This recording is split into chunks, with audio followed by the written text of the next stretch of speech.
In 1993, Tombstone brought the Wild West roaring back to life in a storm of gunfire, with names like Kurt Russell and Val Kilmer etching a tale of honor and bloodshed deep into the hearts of viewers. But behind the spotlight lay chilling tragedies, sudden deaths, cruel illnesses, and secrets that had never been revealed until now. Are you ready to uncover their tragic fates with us? What you'll discover may truly surprise you. Don't forget to like and subscribe. Let's go. Robert Mitchum as narrator. Robert Charles Derman Mitchum, born on August 6, 1917, in Bridgeport, Connecticut.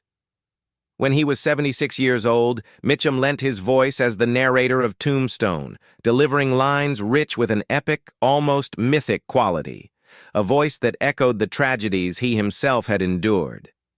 Mitchum's life was marked by loss and hardship. His father died when Mitchum was just 2 years old, leaving the boy to grow up in poverty, drifting from city to city. By the time he was 16, he found himself sent to a reform school for a petty crime. At night, he would lie awake, listening to the sounds of freight trains, reminders of the days he had clung to boxcars in search of work. These harsh experiences shaped the rugged, world-weary persona he brought to the screen. In Out of the Past, 1947, Mitchum didn't merely play a role, he lived out the shadows of his own life. His marriage to Dorothy Spence, his teenage sweetheart, seemed at first to promise stability. But the temptations of Hollywood and the allure of beautiful co-stars swept Mitchum into a series of affairs with actresses like Ava Gardner and Gene Simmons. Throughout it all, Dorothy endured in silence, remaining by his side for nearly 60 years. The tension between family and his personal failings pushed Mitchum deeper into alcohol and cigarettes, habits that would eventually take their toll. In his final years, Mitchum's body gave way to the consequences of that long struggle. Lung cancer and emphysema slowly sapped the strength of the once towering figure. The strong frame that had captivated audiences became a mere shadow of itself. His children, now grown and scattered, left him to face solitude and the ghosts of memory. On July 1st, 1997, Mitchum died in his sleep, with only Dorothy beside him, the woman who had witnessed every triumph and heartbreak of his life. His estate was valued at around $10 million, but Mitchum's true legacy lies not in his wealth, but in the haunting, heroic roles that continue to live on in cinema and in the eyes of all who have gazed upon his sorrowful stare on screen. Charlton Heston, as Henry Hooker. Charlton Heston was born on October 4, 1923, in Illinois. When he was 70 years old, he appeared in Tombstone as Henry Hooker, a seasoned and principled rancher who quietly aided Sheriff Wyatt Earp and his men in their fight for justice in the lawless West. Though his lines were few, Heston's presence lent moral weight and a dignified strength that audiences could not forget. Yet behind that imposing figure lay a life touched by deep sorrow. Heston's childhood was shaped by the Great Depression, his parents' divorce, and the grinding poverty that left a lasting scar on his spirit. As a boy, he struggled alongside his mother and stepfather in the remote woods of Michigan, where hunger and isolation were constant companions. That emotional wound never fully healed, even as Heston rose to stardom with legendary roles in The Ten Commandments and Ben-Hur. Ironically, the greater his fame, the more distant he became from those closest to him. Though married to Lydia Clark for 64 years and father to Fraser and Holly, Heston often seemed far removed from his family, caught in the loneliness of a real-life hero. He turned to alcohol in search of relief from the pressures and emptiness that stardom could not fill. By the end of his life, Heston faced his own darkness. Near 80, in 2000, he entered rehab. Not long after, Alzheimer's quietly crept in, stealing away the very memories that had once defined him. On April 5, 2008, Charlton Heston passed away in his sleep at his Beverly Hills home at age 84. At his bedside was Lydia, the steadfast witness to both the light and shadow of his life. His net worth was estimated at around $40 million, but far more enduring is his image, a heroic figure on screen and a solitary soul in life. Don Collier as High Roller. Don Collier was born on October 17, 1928, in Santa Monica, California. When he was 65 years old, he appeared in Tombstone as the High Roller, a seasoned, cold-blooded gambler who observed the bloody chaos of the West from the sidelines. Though his role was brief, Collier's portrayal left a lasting impression. A man shaped by experience, silently witnessing the brutality of his era, much like his own tumultuous life beyond the screen. Collier came of age during the harsh years of the Great Depression, when poverty engulfed his family and community. As a young man, he worked tirelessly at various jobs: lumberjack, sailor, surveyor, struggling to make ends meet. After serving in the Navy, he set his sights on an acting career, but the early years were filled with challenges. A lingering battle with alcoholism and a deep-seated fear of failure caused him to miss out on opportunities, despite notable roles in films like El Dorado, 1966, and The War Wagon, 1967. His personal life was equally troubled. His first marriage to Sharon Knight ended in divorce, leaving him to wrestle with a profound loneliness that never truly faded, even after he remarried Mary Lou. Though he found some solace later in life through hosting shows like The Desert Speaks and performing solo acts, an undercurrent of sadness persisted, especially as friends and colleagues from his golden years gradually passed on, leaving him feeling adrift in memories of a bygone era. Don Collier died of lung cancer on September 13, 2021, in Harrodsburg, Kentucky, at the age of 92. He left behind a net worth of around $3 million, a modest sum for someone who dedicated nearly 7 decades to film, but a reminder of a steadfast artist who gave quietly, never seeking the spotlight. Kerry Jr. as Marshal Fred White. Harry George Kerry Jr. was born on May 16, 1921, in the farming community of Saugus, California. When he was 72 years old, he took on the role of Marshal Fred White in Tombstone, an aging, kind-hearted lawman who clung to ideals of justice in the violent, chaotic West. Though his screen time was short, Kerry Jr. delivered a performance that lingered, the portrait of a righteous man who stood for law and order, only to fall victim to senseless violence. From childhood, Kerry Jr. lived under the towering shadow of his parents, silent film legend Harry Carey and actress Olive Carey. Raised on film sets, he became part of John Ford's cinematic family, appearing in classics like Three Godfathers, 1948, and The Searchers, 1956.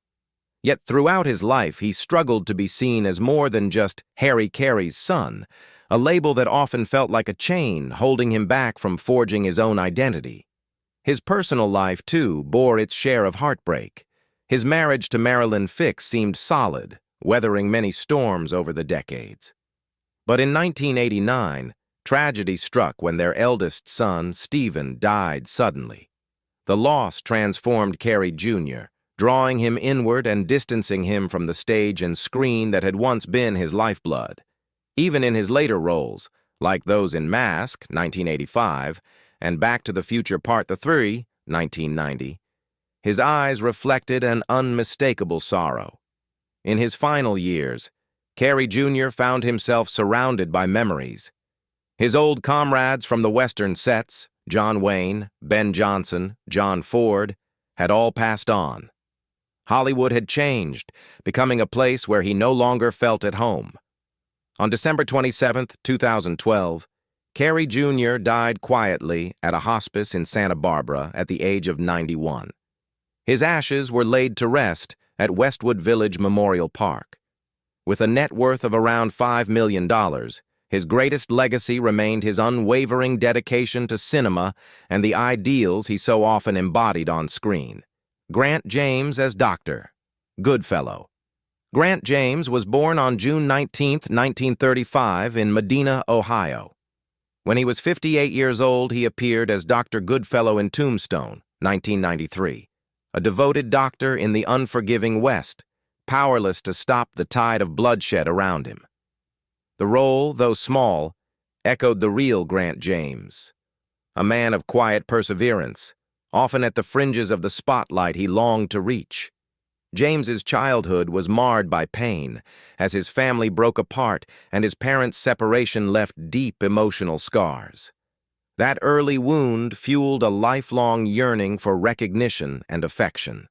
Although he contributed to major projects like Walker, Texas Ranger, and earned acclaim as a leading voice actor in Dallas's anime community, James remained behind the scenes, a respected talent, but never a household name. The constant struggle for steady work, periods of unemployment, and the pressure to provide weighed heavily on him, often leaving him racked with self-doubt. His personal life was no less turbulent. His first marriage to Barbara Grant ended after 6 years, and he carried the guilt of an often distant relationship with his children, particularly his daughter Susan, who followed him into acting but passed away unexpectedly in 2009, leaving a void that could never be filled. Though he later found companionship with Julie Erickson, with whom he mentored countless young performers, loneliness remained a constant companion, especially as friends and colleagues gradually departed. In his later years, James's health steadily declined. He lived quietly in Spokane, Washington, occasionally lending his voice to new projects, but mostly spent his days reflecting on the past. Grant James passed away on November 23, 2022, at the age of 87. His net worth was estimated at about $2 million, a humble figure given more than half a century of dedication, but his true legacy lives on in the passion he shared with those who came after him. Bill Paxton as Morgan Earp. Bill Paxton was born on May 17, 1955, in Fort Worth, Texas. When he was 38 years old, Paxton portrayed Morgan Earp, the youngest of the Earp brothers, a righteous and optimistic gunslinger forced to confront inevitable tragedy amid the bloodshed of the West. Like his character, Paxton himself was a man of boundless energy who often battled quiet adversity. Paxton's childhood was marked by instability. His family frequently moved due to financial struggles, leaving young Bill with a persistent sense of uncertainty. That loneliness and upheaval fueled a deep yearning to prove himself. But his path to success was anything but easy.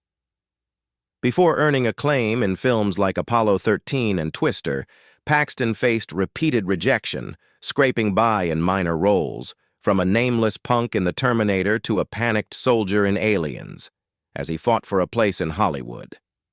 At home, life wasn't always as peaceful as it seemed. Though he found love with Louise Newberry, his sweetheart from his youth, and together they raised 2 children, James and Lydia, Paxton grappled with the pressures of balancing his devotion to family with the demands of his career. Long periods away from home, the strain of living in the public eye, and his own worries about being typecast weighed heavily on him. He often confessed his fear of stagnation, worried that each triumph might be his last. Tragedy struck at the end of his life. A heart condition stemming from childhood rheumatic fever eventually forced Paxton to undergo surgery in 2017. Complications from his initial operation led to a second procedure, and just 10 days later, on February 25, 2017, Paxton died suddenly from a stroke at the age of 61. His ashes were laid to rest at Forest Lawn Memorial Park. He left behind an estate valued at around $25 million, a fitting figure for a distinguished, though always humble, career. Powers Booth as Curly Bill Brocious. Powers Booth was born on June 1, 1948, in the impoverished town of Snyder, Texas. When he was 45 years old, he brought to life the fierce and magnetic Curly Bill Brocius, a ruthless outlaw who spread chaos across the untamed West. Booth's performance was more than a role. It reflected a man who appeared strong and unshakable, but who privately wrestled with inner demons and profound loneliness. Booth's early years were touched by loss. The death of his father left a void that nothing could fill. That sorrow fueled his determination to rise above his circumstances. He excelled in school, sports, and eventually found his calling in the arts. His breakthrough came with Guyana Tragedy, the story of Jim Jones, 1980, earning him an Emmy. But the fame brought new challenges. Booth became typecast in dark, villainous roles.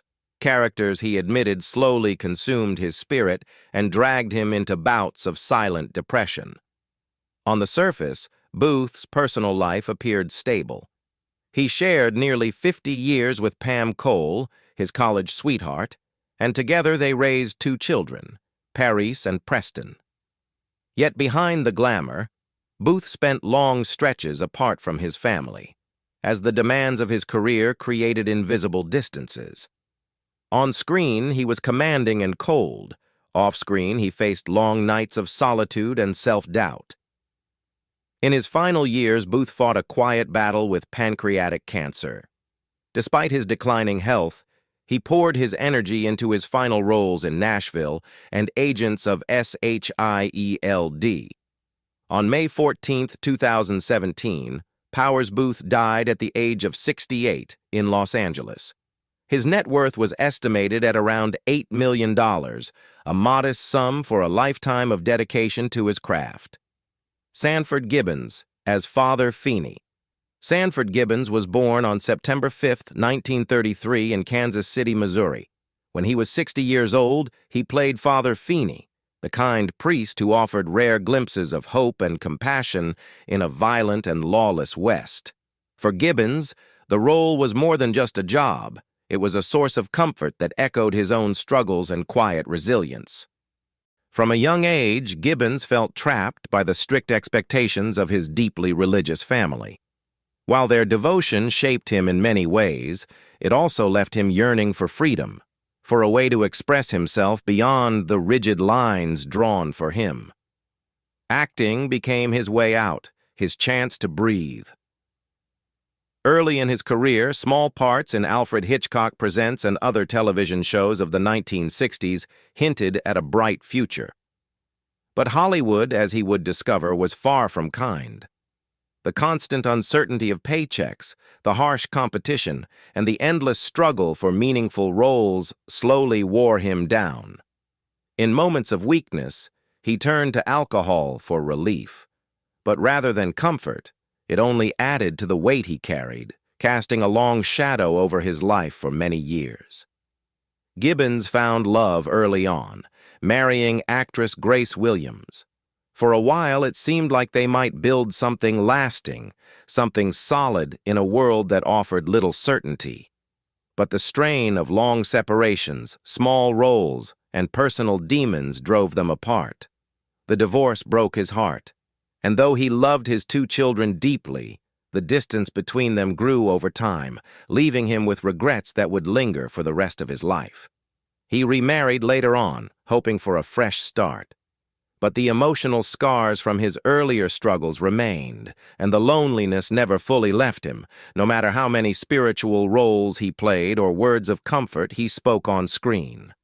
In his final years, as the lights of fame faded, Sanford Gibbons chose a quieter path. He settled in Arizona, where he wrote, shared his knowledge through acting classes, and spent his days reflecting on the dreams he had chased, the victories he had earned, and the dreams that slipped through his fingers. On December 29, 2018, at the age of 85, Gibbons passed away from a heart attack at his home in Phoenix. His estate, valued at around $1 million, was modest by Hollywood standards. Pedro Armenares Jr. as the priest. Pedro Armenares Jr. was born on April 6, 1940, in Mexico City. When he was 53 years old, he appeared in Tombstone as the compassionate priest. a gentle, empathetic figure who brought a touch of grace to the brutal frontier. The role felt deeply personal for Armenares Jr., echoing the quiet pain and struggles that marked much of his own life. From childhood, he carried the heavy burden of living in the shadow of his legendary father, Pedro Armenares Sr., and his mother, Carmelita Armenares. Despite appearing in major international films like Earthquake, 1974, and License to Kill, 1989, Armenares Jr. often found himself typecast in supporting roles, his talent never fully recognized. Over time, that quiet frustration built up, leaving him in a lifelong search for a place where he could truly shine, a stardom that always seemed just out of reach. His personal life, too, was filled with longing. 2 marriages, first to Carmen Patricia Arrieta, then to Carmen Salinas, offered hope for peace. But the demands of his career, with long stretches away from home, created distance that became impossible to bridge. By the time he appeared in Amistad, 1997, and The Mask of Zorro, 1998, those gaps had grown into chasms, and he often found himself alone in foreign cities, weighed down by the guilt of a father and husband who felt he'd fallen short. The greatest tragedy came in his final years. Diagnosed with eye cancer, Armenares Jr. faced not just the threat to his health, but the loss of his sight, the very gift that had connected him to his craft and passion. Though he fought on, acting in films like Once Upon a Time in Mexico, 2003, and The Legend of Zorro, 2005, his strength gradually waned. The illness not only eroded his body, but left him haunted by dreams of roles he'd never get to play. On December 26, 2011, Pedro Armenares Jr. passed away in New York at age 71. He left behind a net worth of about $4 million, a modest sum for a lifetime of dedication. He was laid to rest beside his father in Mexico City, closing the chapter on a life of quiet struggle and unwavering devotion to his art. Val Kilmer, as Doc Holliday. Val Kilmer was born on December 31st, 1959, in Los Angeles. When he was just 33 years old, he mesmerized audiences as the tragic and romantic figure of Doc Holliday, a legendary gunslinger grappling with mortality and loss. The role was more than a performance. It reflected Kilmer's own tumultuous journey through fame, pain, and resilience. Heartbreak found Kilmer early in life. As a boy, he lost his younger brother Wesley to a drowning accident, a tragedy that left deep emotional scars. That grief shaped Kilmer's sensitivity and inner depth, but also made him guarded and quietly lonely. He quickly rose to fame in Hollywood with standout roles like Iceman in Top Gun, 1986, and Jim Morrison in The Doors, 1991. Yet behind the spotlight, Kilmer fought a constant battle to prove himself and break free from the shadows of his past roles. His marriage to actress Joanne Whalley, once a beacon during turbulent times, ended in 1996. Whispers of tension on set, professional clashes, and doubts about fidelity drove a wedge between them, and the split left Kilmer struggling with depression and a growing distance from his children, and from himself. His career was further tested by conflicts with directors and co-stars on films like The Island of Dr. Moreau and Batman Forever, earning him a reputation as difficult, even as his talent was undeniable. Kilmer's greatest battle came in 2015, when he was diagnosed with throat cancer. The disease stole his signature deep voice, leading to painful surgeries, chemotherapy, and life with a tracheostomy tube. Though he made a moving return as Iceman in Top Gun, Maverick, 2022, his final years were marked by a quiet, courageous fight against illness and solitude. On April 1, 2025, Val Kilmer passed away at 65, bringing to a close a life filled with both glory and sorrow. He left behind an estimated net worth of $25 million, largely from iconic roles that continue to inspire. Kilmer's legacy remains a testament to artistic passion and the steep price of pursuing it with unflinching dedication. Kurt Russell as Wyatt Earp. Kurt Russell was born on March 17, 1951, in Springfield, Massachusetts. When he was 42 years old, he took on the mantle of Wyatt Earp, a legendary lawman of the West, a figure of strength grappling with moral conflict. The role mirrored elements of Russell's own life, a long career marked by both external success and private challenges. Growing up as the son of actor Bing Russell, Kurt was surrounded by fame from an early age. The expectations placed upon him to follow in his father's footsteps made his childhood both bright and stifling. Breaking free from his image as a Disney child star, known for films like The Computer Wore Tennis Shoes, was no easy task. Even after carving out a niche in action films like Escape from New York and The Thing during the 1980s, he often felt boxed in, yearning for more complex roles. His personal life saw its share of turbulence. His first marriage, to Susan Hubley, ended in 1983 amid career pressures and strains on trust. The breakup left Russell grappling with the sorrow of a broken home and the challenge of co-parenting his son Boston while juggling the demands of acting. The loss of his father in 2003, a man who had been his greatest source of inspiration, pushed Russell into a period of quiet reflection about his priorities, his legacy, and his place in both family and film. Despite the heartache, Russell found enduring love with Goldie Hawn. Together, they built a blended family of 4 children and a home filled with warmth, even as he navigated the pressures of being a father in the public eye. In recent years, with roles in The Hateful Eight and Once Upon a Time in Hollywood, Russell has chosen parts that honor his journey and the cinematic heritage he cherishes. Today, at 74, Kurt Russell remains a respected icon of Hollywood. His net worth is estimated at around $100 million, a testament to a career that spans more than 6 decades and includes unforgettable hits from Escape from New York to The Christmas Chronicles. Above all, he is remembered as an actor of resilience, someone who balanced passion with responsibility and continually redefined himself with every role he took on. Michael Biehn as Johnny Ringo. Michael Biehn, born on July 31, 1956 in Anniston, Alabama, is an actor who made a strong impression playing Johnny Ringo, the cold-blooded philosophical assassin, in the film Tombstone, 1993, when he was 37 years old. This role, with tense face-offs against Val Kilmer's Doc Holliday, helped Biehn cement the image of a smart, dangerous villain who also carried deep loneliness. Behind the scenes, Biehn's life was no less stormy. He grew up in a family broken by his parents' divorce and early on developed a complex inner world, always yearning for recognition but often avoiding the glitz of Hollywood.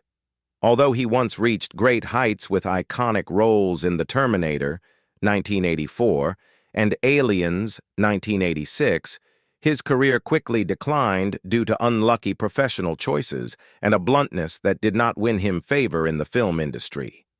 At the same time, alcoholism devastated Biehn's personal life, contributing to the bitter end of his first 2 marriages and leaving rifts that were hard to mend with his children from those relationships.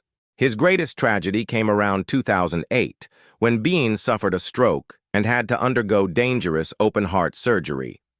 This incident broke him down both physically and mentally, but it was also a turning point for him to rediscover himself. From that point on, together with his 3rd wife, Jennifer Blank, and their son Dashiell, Biehn chose to live more quietly, focusing on independent film projects and inspiring young actors with his own life story. As of 2025, Michael Biehn is 69 years old. He is still alive, continuing to take small roles in artistic films and occasionally teaching acting. His net worth is estimated at around $8 million, mostly from SAG pensions and genuine creative work, worthy of an artist who has bravely faced both the spotlight and the shadows of life.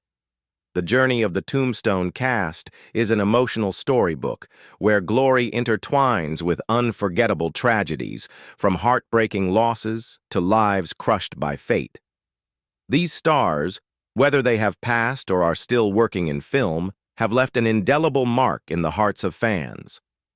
Which Tombstone character do you love the most, and whose tragic story haunts you? Share your thoughts in the comments and hit like to honor these legends. Thank you for watching and see you in the next video. Goodbye.